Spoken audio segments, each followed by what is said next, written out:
भैया संग तो बड़ा महत्वपूर्ण है, बहुत महत्वपूर्ण है। अजामिल ने इतना गुरु भक्त, पितृभक्त, मातृभक्त, संस्कृति भक्त, धर्म भक्त, लेकिन 30 सेकंड किसी दुष्ट को, किसी वैश्या के साथ देख लिया रमण करते हुए तो बुद्धि बिगड़ गई, विवेक गया। और तुम लोग कहते हो कि मैं आधे घंटे इनके साथ घूम लिया तो आप नाराज क्यों होती मम्मी पापा, आप नाराज क्यों होते हो? मैं तो घूमने गया था। क्यों न नाराज हो तुम्हारे माता पिता, क्यों न तुम्हारा प्रोटेक्शन करें, जबकि उनको पता है शहर में आग लगी है कुसंगों की, चारों तरफ कुसंग हैं। तो थोड़ा भी अगर समझदार हो कोई तो निश्चित ही इन कुसंगों से अपने प्रिय पुत्र को, अपने संतानों को बचाना चाहते होंगे। मेरे नौजवानों, मेरे बच्चों, माता पिता, गुरुजन जब कभी किसी चीज के लिए तुम्हें वर्जित करते हो तो उन्हें शत्रु के रूप में मत देखना, बल्कि वो तुम्हारे वृत्तियों को कोई बिगाड़ न दे, तुम्हारे हंसते खेलते जीवन को कोई दुरूह न बना दे, संकट में न डाल दे। इसके लिए वो अपने प्राणों से प्यारे अपने संतान को रोकते हैं कि इसकी संगति मत करना, इसकी संगति मत करना। उन्हें शत्रु मत समझना।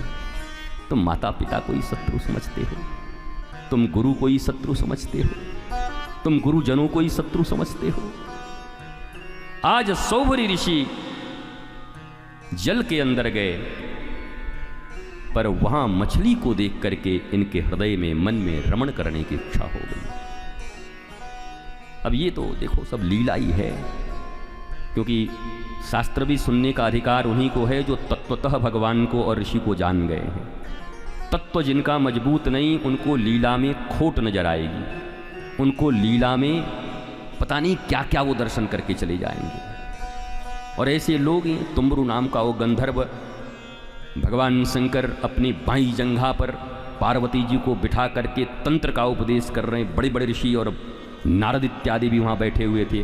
ऊपर से वो गंधर्व जा रहा था, बोला शिव तो बहुत पाखंड करने लगा, ऋषियों मुनियों के बीच में योगी की तरह बैठा हुआ, पर 1 मिनट तक पत्नी को दूर नहीं कर सकता, जंघा पर पत्नी को बिठाए हुए हो। भगवान शंकर तो भोलेनाथ है, गुरु ही शिव है और शिव ही गुरु हैं। भगवान शंकर कहते हैं गुरु गीता में, गुरु ही शिव है और शिव ही गुरु हैं। भगवान ने ऐसे देखा, कहा अच्छा बुद्धि बिगड़ गई है, हम क्या बोले, रहने दो। पार्वती जी तो महिषासुर मर्दिनी खड़ी हो गई, दुष्ट। महादेव तंत्र की साधना बता रहे, इतने ऊंचे ऊंचे ऋषि यहां बैठे हुए हैं और तुम्हारे मन में वासना भरी है, काम भरी है, इसलिए तुम काम दृष्टि से मुझे देख, स्त्री और पुरुष की दृष्टि से देख। अर्धनारेश्वर मैं इनके भीतर ही समाई हुई हूं, ये शरीर भी तो नहीं है, उसके बाद भी तुम्हें स्त्री और पुरुष का लिंगत्व का भेद दिखाई दिया। आत्मा का लिंग नहीं होता, तुम्हारे जो रियल परिचय हैं मां, आत्मा के लिंग जो, अरे भैया ये उठता जाता कोई है ना आसपास से तो बड़ी कठिनाई है। देखो कथा तो चीनी का वो मैं बोलता हूं ना, वो हाँ तार है साहब, लगी लगन तो घंटों, और अगर सुगर वाले लोग कहीं मिल गए 2-4 आसपास में तो गई कथा। इसलिए कथा श्रवण का भी एक नियम है, ध्यान से सुनो। आप हमें देखिए, मैं कल रात्रि को जो प्रसाद लिया उसके बाद अभी तक हमने जल भी नहीं पिया। अब हम जब यहां से जाएंगे 24 घंटे के बाद फिर जाके जल ग्रहण करेंगे, कुछ लेंगे। कोई वेग, शरीर है, मलमूत्र का कोई वेग आपको परेशान न करे जिससे कथन और श्रवण में किंचित भी कहीं कोई तकलीफ हो, किंचित भी कोई बाधा आए। क्योंकि बैठ रहे हैं इतने महत्वपूर्ण चीज के लिए। श्रीमद् भागवत एक बार अगर जीवन में उतर गई तो जीवन के जितने कष्ट हैं, जितनी तकलीफें हैं, जिन जिन के लिए आप द्वार द्वार पर घूम रहे हैं,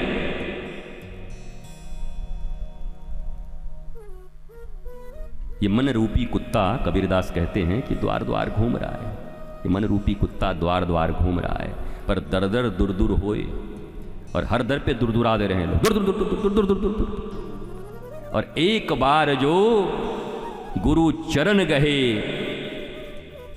तो फिर समक्ष राधा माधव ही होए। अगर गुरु चरणों में कहीं वो मन आ गया तो राधा माधव तुम्हारे समक्ष होंगे या उनकी गोद में तुम होगे। और श्रीमद् भागवत तुम्हें श्री कृष्ण से प्रेम करा देगी, गारंटी। कैसे करा देगी गुरुजी, तुम सुनो तो, न करा दे तो बताना। श्रीमद् भागवत की कथा सप्तम दिवस तक तुम्हें कृष्ण से प्रेम करा ही देगी। तुम कितने भी शुष्क होगे, कितने भी सूखे होगे, रूखे होगे, भूखे होगे, लेकिन निश्चित समझना श्री कृष्ण का प्रेम, श्री कृष्ण का विरह तुम्हारे हृदय में रोम रोम में समा जाएगी।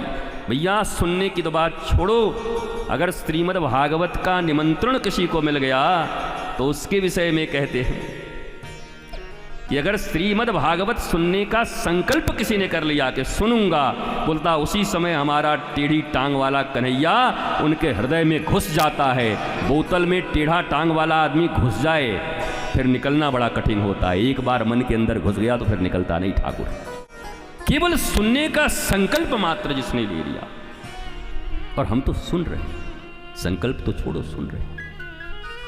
और आप कहोगे आप कहाँ सुन रहे हो, तो आप इस मर्म को जान लो कि प्रथम श्रोता वक्ता ही होता है। कोई सुने न सुने, थोड़ी माइक खराब करके देखो, मैं ऐसी तैसी कर दूंगा तुम्हारी, क्या कैसे बजा रहा है, और हमको कोई मतलब ही नहीं, बोलने से मतलब तो बोले जा रहे। एक एक शब्द जो श्री कृष्ण के विग्रह स्वरूप हैं, ये मत समझना कि कोई वक्ता कर रहा है, होता तो यही है। बांस की पोपली बन जाते हैं, प्राणों से श्री कृष्ण उसे फूंकते हैं। तुम भी सुन रहे हो, हम भी सुन रहे हैं, अंतर इतना ही है, हम चौकी पे बैठ के, हम तो बैठे हैं कहाँ, चौकी पे, चौकीदार, और जमीन पे जो बैठा हो जमींदार हैं। तो बड़े तो आप भूमि के मालिक हो, पर सुन दोनों ही रहे और श्रवण दोनों को ही कर। और श्रवण का आनंद मैं जितना लेकर जाता हूं, मुझे कभी खबर नहीं हुआ कि कोई लेता है कि नहीं लेता है। आनंद तो अपना ही है। या आप यहां बैठकर कथा करो और फिर हम बैठें, तब भी उतने ही डूब के मौज लेके हम सुनते हैं, आनंद से सुनते हैं। ये वृंदावन की भूमि है। 20 साल पहले एक छोटा सा झोला लटकाए हुए, एक छोटा सा उसमें जल हम बाहर का कहीं नहीं लेते थे। न जाने कहाँ कहाँ कथाएं होती, कहाँ कहाँ रास लीलाएं होती। जहाँ संत ऋषि के खड़ाऊ निकले होते थे, पादुकाएं निकली होती थी, सदा उन्हीं के पास बैठ कर के, कोने में ऐसे बैठ कर के असंख्य कथाओं को हमने श्रवण किया है, असंख्य बार हमने लीलाओं का दर्शन किया है। जब लोग पहचानने लगे, अरे महाराज जी आ गए, बस उसी दिन से कथा रुक गई और हमारा लीला रुक गया। तो अब तो महाराज जी हो गए, अब तो बड़ी मुश्किल हो गई, अब तो मंच मिलेगा, तो अब तो दर्शन भी संभव नहीं है।